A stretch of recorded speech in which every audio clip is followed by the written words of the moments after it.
أول تعليق تونسي بعد فوز كبير المغرب على الكاميرون. اسمعوا الخوت مزيان، إعلام تونسي.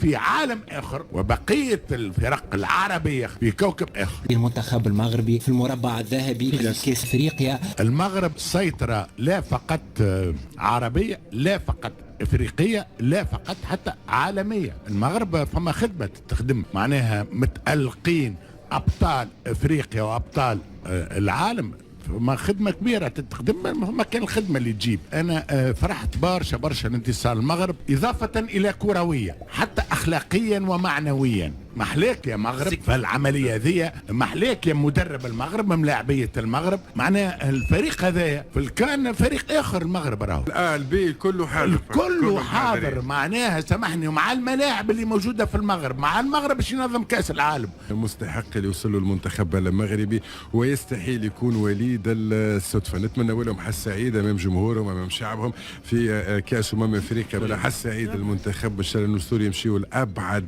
ما يكونوا. حقق قفزه نوعيه كبيره للكره الافريقيه. باش تقعد انت 4 سنين من افضل 4 فرق في العالم. المنتخب المغربي اللي بطاقم تدريبي افريقي، طاقم تدريبي مغربي محلي. المنتخب المغربي يؤكد بانه باش توصل للعالميه لازم تمن بامكانياتك، لازم تمشي تلوج على لاعبينك البرا، لازمك تزرع المحبه في المنتخب نتاعك عند اللاعبين اللي حتى ما يحكيوش اللغه العربيه. فما خدمه كبيره، واليوم المغرب قاعده تحصد في النتائج نتاعها. ما ينجمش يكون هذا وليد الصدفه ولا ضربه حظ. تجيك في كومبيتيسيون، تجيك في كاتيجوري نتاع عمر، مش في اللي كاتيجوري حتى كل، مش نساء ورجال، في كل شيء تقريبا المغرب موجود. كلمه في نفس الاطار هذا اللي تقول فيه الرف، باش تزيد تفهم اللي فما بنيه، فما استراتيجي كالكو بار، فما مفتوح كما نقولوا احنا ايرارشي، وانك تمشي وتطلع وتترقى زاده في علاقه بالتدريب. راهو السكتيوي هو النجم